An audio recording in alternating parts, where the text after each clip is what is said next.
great friend to many. After helping her husband David recover from cancer and now living with a chronic illness herself, Jackie Monk never expected to be here, preparing to visit him in hospital on life support. Around the 16th of February, David had achy joints. He didn't really seem to understand basic questions and he seemed quite weak. And I thought, what the hell is going on?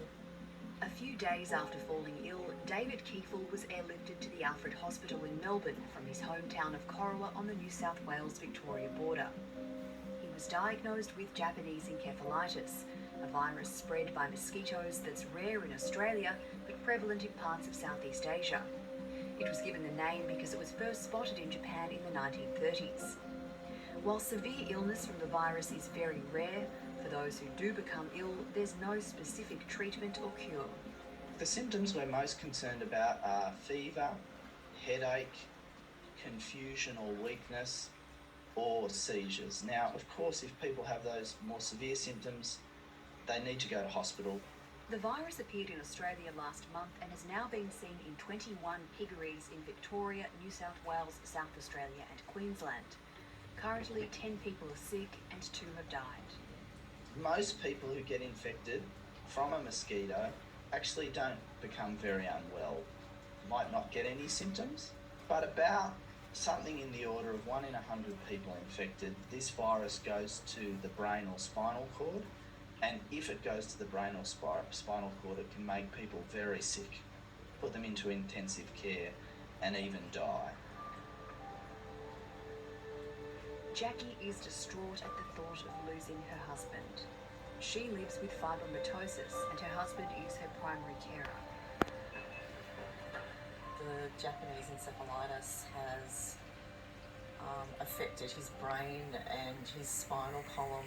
I don't think he has any idea of where he is or what is going on. I don't think he knew who I was, and it's really hard to rationalise that this can happen from a mozzie bite in such a sophisticated country as Australia. This week she drove down from the couple's hometown to see her husband in hospital. Their town, Corowa, is near one of the piggeries where the mosquito-borne virus has been detected. However, the couple don't know where David contracted the illness. Considerable rainfall has created ideal conditions for the emergence and spread of Japanese encephalitis virus. The water provides habitat for the birds that are a reservoir of the virus and the mosquitoes that spread it from the birds to pigs and potentially to people. Recent rains have exacerbated the problem, but the emergence of the virus has still shocked researchers as it's never before been seen in southern Australia. It was a real surprise for us to find activity of Japanese encephalitis virus in Australia. We've seen cases, only a very small number of Japanese encephalitis viruses in around Cape York, the furthest north of Australia.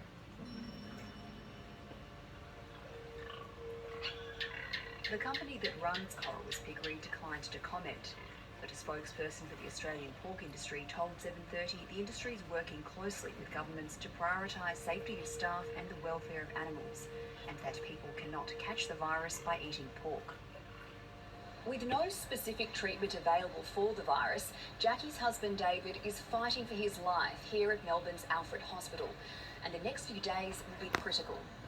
A spokesperson for the Federal Agriculture Department told 7:30 that tracing is underway at piggeries, and the Health Department said that Japanese encephalitis vaccinations will be offered for workers in high-risk areas. You could tell that he was there yesterday. The man that we know and love isn't there anymore. I believe that his spirit's already halfway to heaven. The virus has obviously progressed and probably run its course. It's just unfair that, a good person that we all love and care for so much is going to more than likely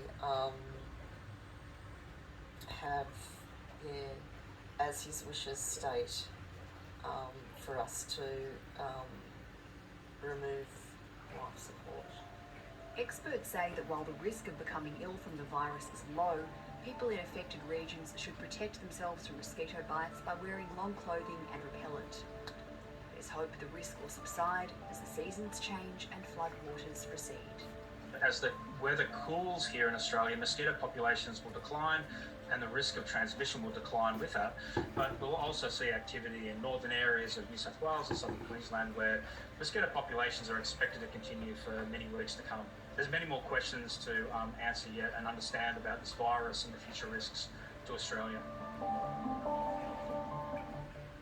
The opposition leader Anthony Albanese says Labor will spend big on defence if it wins.